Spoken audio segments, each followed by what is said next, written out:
Kayo ang boss ko. Kayo ang aking tunay na lakas. Ang sa akin lang, kapag sumapat ang nalikom na ebidensya laban sa inyo, sa bilibid ang susunod ninyong destino.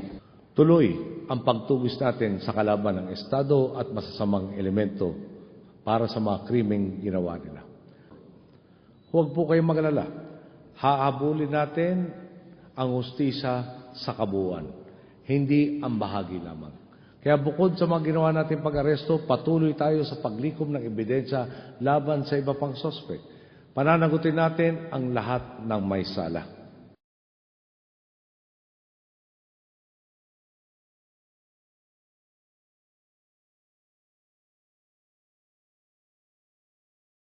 Hindi po pwede ito. Sinibak sa pwesto ang superintendent ng New Bilibid Prison at 12 niyang tauhan. Kaugnayan sa illegal umanong pagpalabas sa ilang high-profile na preso para magpagamot sa isang private hospital. Ang isa, dinalo pa ng isang starlet at 2 lalaking dancer. Saksi si Mariz Umali.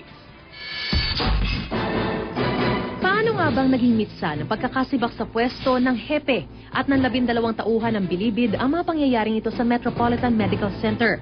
Ang lalaking nakasombrero na nakuha ng pumasok sa isang kwarto ng ospital, ang convicted drug lord na si Ricardo Camata alias Chacha pala, kilalang leader ng Sige-Sige Sputnik Gang. May sakit daw sa baga kaya iniskortan doon ng mga gwardya ng Bilibid kahit ayon sa Justice Department ay hindi pinagpaalam sa kanila gaya ng nararapat.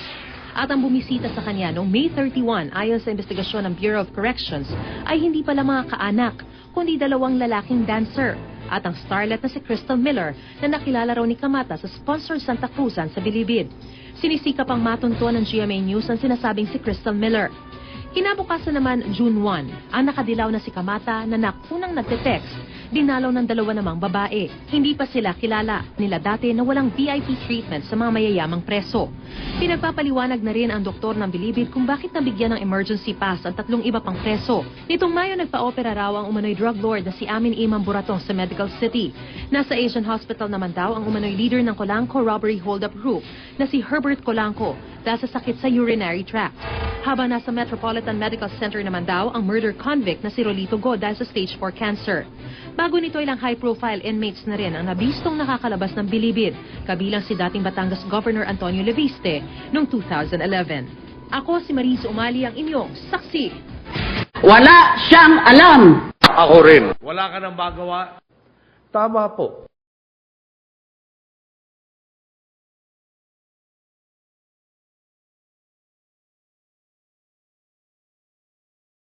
Kayo kontra sa mga Pilipino. Kami naman isinusulong ang interes ng bawat Pilipino. Tingnan natin kung sino mananalo. Naalala ko po ang isang matandang babaeng nakausap ko dati sa kampanya. Ang sabi niya sa akin, Noy, mag-iingat ka, marami kang makakabangga. Totoo ang kanyang babala, pero buo ang loob kong kaharapin ang mga nakakabanggang ito. Dahil alam ko, ilan lamang sila at di hamak na napakarami natin.